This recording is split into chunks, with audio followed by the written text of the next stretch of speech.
Alright, my guys. I'm officially in a place where just I'm fed up of this fucking game already. You know, it's not like the game is completely fucking horrible. I'm really fucking with my team and I'm fucking with the game this year. But as far as doing this bullshit right here called fucking domination, bro, this shit can suck my whole dick from the back, man. I don't know why they think we should be beating finals MVPs, literally pink diamonds and galaxy fucking opals, with ruby and amethyst teams on fucking superstar difficulty with the computer sliders. Cheese. Fuck domination, man. You can see I'm a little emotional today. But I'm about to unlock the diamond reward market. I'm about to finish fantasy and go into all-time dom. And I just wanted people to know, maybe you're watching this video at Christmas. Shout out to you. Leave a comment if you're a Christmas noob watching this. I know a lot of people have gone through MyTEAM Unlimited or spammed triple threat to make MT. And didn't want to commit the time to domination. So if you're kind of behind on the reward market, you know, if you don't have a lot of reward tokens so far that you would get from completing collections or domination, then these are the people I definitely say you need to pick up, make sure you look out for when you do get to that board of the rewards. I made a whole team of them. There are a couple honorable mentions, but I didn't want to make too many generic names, like for example Stephon Marbury. So let's start from the top. Alright, this nigga right here, I call him my nigga Joff. Alright, my nigga Joff Petrie. Now, he may not look it, but this nigga will fuck the shit out of your bitch, right? Like base god would let him fuck his bitch. That's how nice he is. I know you'd imagine that when you get to the Amethyst reward market, some of your first picks might be Mike Bibby, Stephon Marbury, right? I picked Bibby first because I needed a sniper at the 1. He was alright for a little while, but it's still like Mike Bibby. Then I got Marbury, and he was kind of underwhelming. I even gave him a dimer. I thought he was about to be lit as fuck. But then, this demigod came along. He is still on my current lineup to this day, my actual lineup. He is my bench point guard. Look at him, 6'4", right? 92 offensive overall, 90 defensive overall. All his shots are pretty decent. 93 close, 91 mid, 88 contested mid, 89 open 3, 88 contested. And my son got a 75 driving dunk. He has some rim grazer packages that you can sneak dunk on people a little bit. 86 ball control to speed boost is key, because even though it's only at 86 and you'd imagine, you know, your point guard maybe have higher, he has the moves, my nigga. His crossovers are, his size up is sexy. His crossovers are nice. He has a cheese behind the back momentum when you're like running, you know, and you can get it and blow by a big man and get an easy dunk. I really fuck with this card, man, and you wouldn't imagine him to be that good because this is his first year in my team. His defense is pretty good too, 86 steal, contest is up there, fairly fast for 6'4", and then his on-ball defensive stats are fairly decent. This is the hidden gem point guard of that Amethyst tier market, yo, because there are a lot of point guards in that market, and most of them are trash. I would say definitely fuck with this one. Obviously, Eddie Jones, when you're in the Ruby market, I would find it hard to believe you don't pick him up because he plays like an Amethyst player. I'm sure you have him, but he's so good that even though, you know, he's generic as a pickup, I have to have him in this video.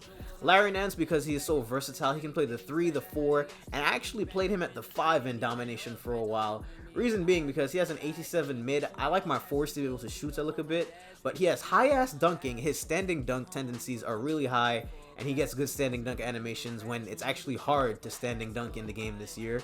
His block isn't that high, but he does have gold rim protector. His rebounding is up there, and he's fairly athletic. 6'10", I did run him at center, like I said. I didn't get that bullied, but not ideal.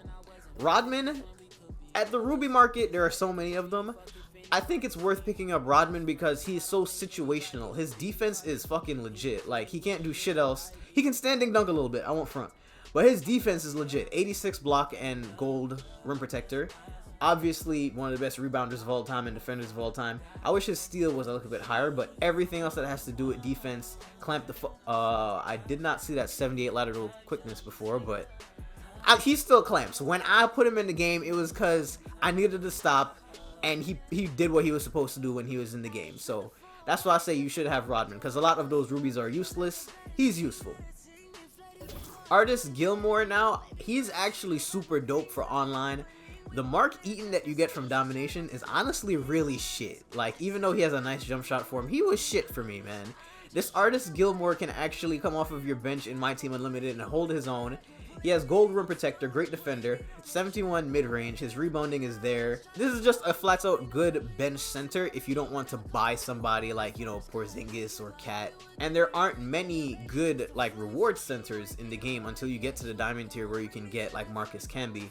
So he's one of the better pickups for a budget. Now at bench point guard, actually, you can run him at point guard. I call Jerry Sloan a combo guard. You can run him at the 1 or the 2. The reason being is because he also has good size up animations and you can just get a quick speed boost with his hesitation. It's very, very quick.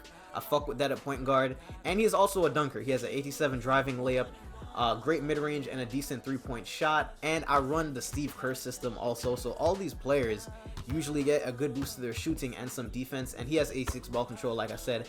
And Steve Kerr does give a boost to ball control to some players. And when they do get the ball control boost from a coach, sometimes their animations change. They get to unlock the next tier of animations. And I've seen Jerry Sloan, when he's on fire, unlock some top tier playmaker animations. So I really fuck with this card. He can even rebound at the guard position. Not that fast, but you can give him a shoe. Lateral quickness and defensive stats are up there though.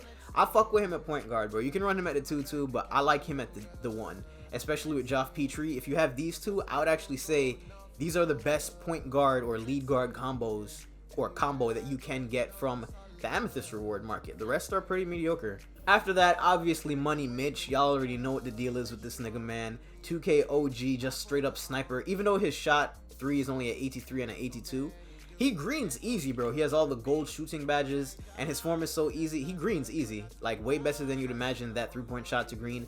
Pippen, this is the old wash nigga version of Pippen, man. Sometimes I love him, sometimes I hate him. I don't have him in games down the stretch anymore. I don't trust him in late game scenarios. He usually lets me down offensively, but he's always the one that's going to get a big defensive steal. And he's not bad to run at point forward if you just like spam pick and rolls in the ISO. You know, he'll get some dunk animations. But usually he's in the game defensively, and I did use him for a minute, especially going through domination. Like these two 7'6" niggas fused to make like go tanks. You know, these are just the standard fuck nigga cards that, you know somebody who has these cards. They've been playing 2K since like 16, 17, and they probably used Yao Ming and cheese the fuck out of people with Yao Ming because they believe in the height cheese, right? And the biggest reason I bought them is because they're both 7'6", nothing else. And that does make a difference. They're so fucking huge on the court. They finish layups even though their standing layup stats are low, and then they just get blocks. It's really annoying. I wouldn't say height is everything this year. However, it's still a thing. And also Manute Bol can shoot threes, so that makes a difference on him. Sean Bradley, you just want somebody tall. And as to round out the last three, Iman Shumpert is just a dope budget hidden gem card to pick up at the Sapphire tier. World Be Free. This motherfucker, man, he is not meant to be an Emerald card. You definitely should have gotten him by now, or if not, then I'm sure you've been shitted on by him.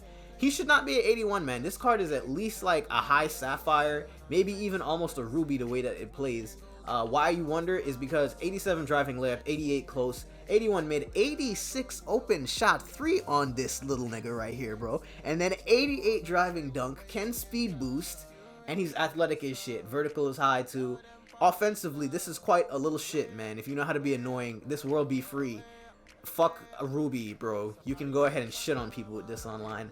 And finally, Morris Peterson. I had to throw in a couple emeralds, you know, for the niggas out here that are budget balling on that reward market.